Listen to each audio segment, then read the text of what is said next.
afternoon. Hello. We talked about some best practices. This is a worksheet. It's got a couple of rules. I'll go ahead and say the rules in case you cheat and work ahead. Number 1 rule. Your answers to the questions may not be regarding giving or receiving referrals. Rule number 2. We're going to do 2 separate sections that seem like opposites. The answers cannot be the exact opposite. We have to actually use the thing between our ears and get creative and be thorough. If we want to do something, we do it right, we do it all the way, we don't bother. Right? Right. Okay. So, piece of paper in front of you. I spoke in my infomercial about B&I best practices. You guys are working very hard and talking a lot about bringing visitors, right? Guess the caveat to that. If they don't stay, if they don't engage, and they don't participate, then what are they other than a butt in a seat and a check to Bill? Sorry, Bill. Nothing. Nothing.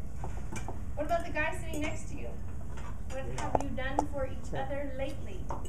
The whole point of this exercise is to get a little serious for a minute, be clear for a minute, and talk about what do we need to do to stay in this room.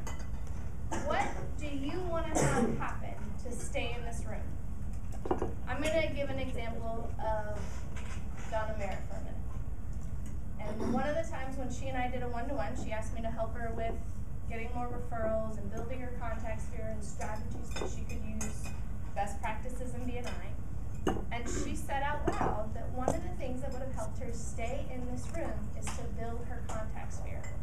And we wrote down things that she personally was willing to do to commit to doing that herself and to empower the people around her to help her do that. She didn't have great power partners and connections outside of this room.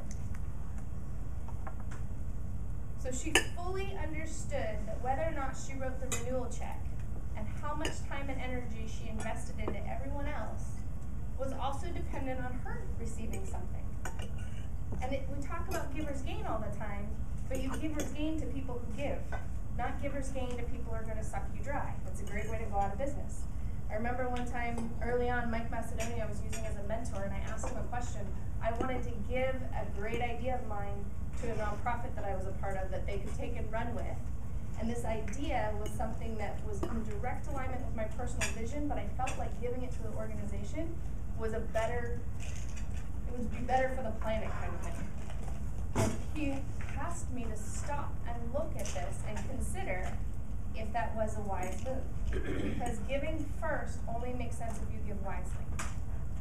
And it's not about tit for tat and what am I going to get out of it, but we have to consider more than just give. You know, I'm animal RN. I do work that's around death and around dying, and you're giving a lot of energy and emotionally to what you're doing. If I don't take care of myself, I am useless to these people. We have to do the same thing in our referral relationships. We've got to take care of ourselves, or we're not going to be able to give well. Okay, so the first 4, it's asking you what needs to happen for you to be here. What needs to be happen for this to be a successful use of your time and your money? You did pay for your meal today. You did pay every time you spent time out of your day having a one-to-one. You took time out of your hard rock music listening when you listened to a podcast when you were driving. So what has to happen to make this worth it for you? Ask everybody to write something down.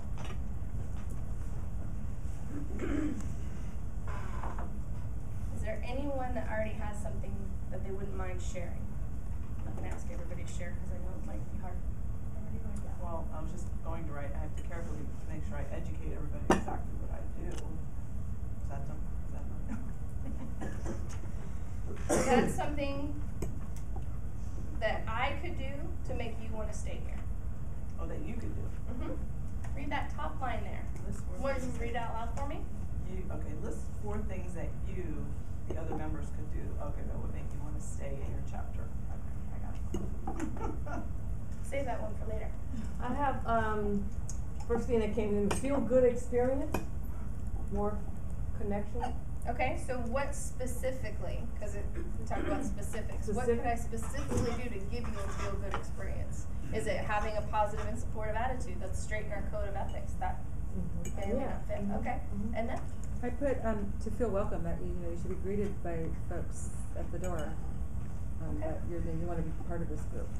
Excellent. Maybe one more?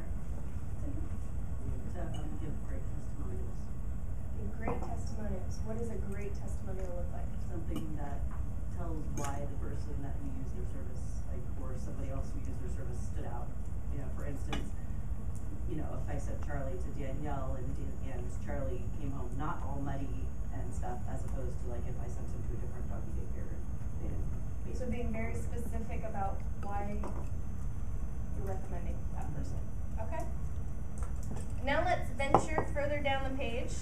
I'll read this one to avoid misconceptions. List 4 things that you, as in the other members, could do that would make me want to leave your chapter.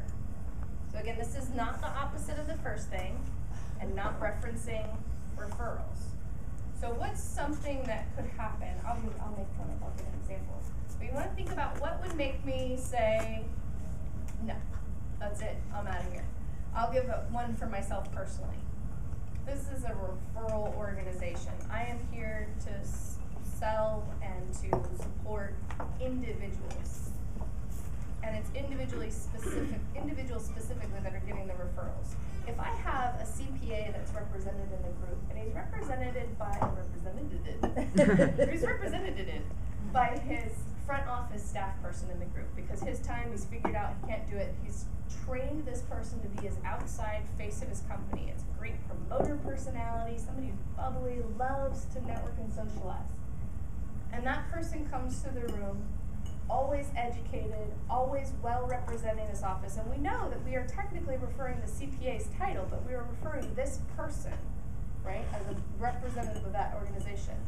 And if I found that that person spoke outside of the integrity of that role. So a CPA is a very serious, deals with people's money, finances. As a business owner, there are huge legal consequences regardless of who made the mistake if something is wrong. And if I found out that that front office person cheated on an exam, trying to get her bookkeeper certification, for example, that to me would be, I am absolutely outside of your network. So thinking from that specific example of an individual, this chapter, what could this chapter do? What could the people in this room do that would make you say, I'm done, I'm out of here right now? Simple as misrepresentation. I'm kind of in that spot, because I represent my agent. Even though I've got the same qualifications, it's not my name on the door, and so it's me representing our office. Because I am the social person. Did I just describe you? Danielle? Not keep their agreements. Not keeping your agreements. That's a good one. So keeping commitments to each other. If they were to give business outside our chapter on a regular basis versus members within the chapter. I know it's referral based, but it's... I'm going to ask you to elaborate based on what came to my mind at first.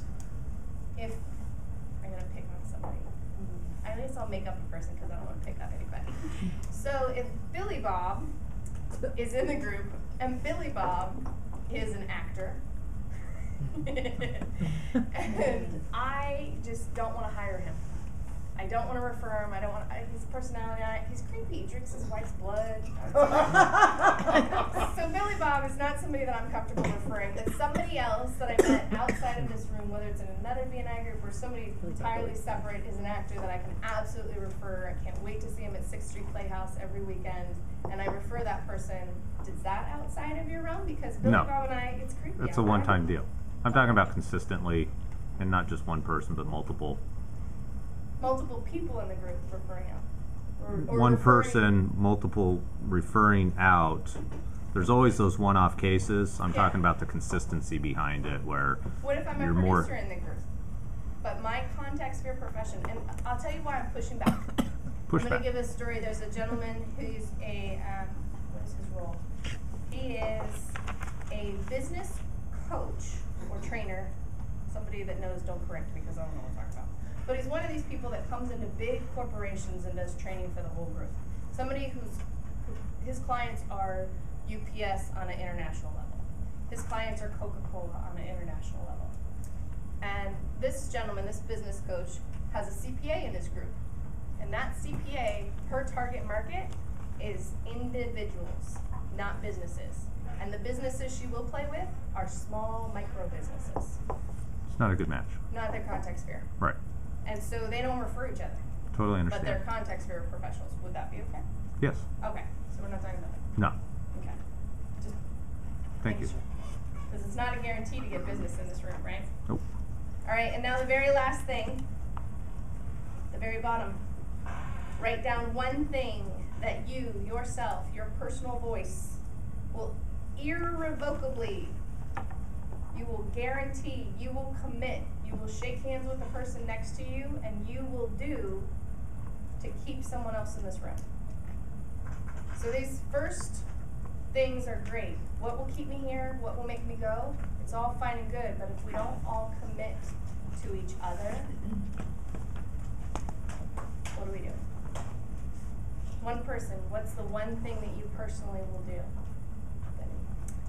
Commit to inviting guests and bringing visitors to grow our chapter. Perfect. How many a month or a quarter are you going to do? Well, we just said that we are going to invite. You personally, Debbie, You. not the group. Be a leader. What are you doing, Debbie? 3 months. 3 a month is your, Mhm. right now, and you can tweak your goal. That's the thing about them. My ask this week: consider what you will do. Yay.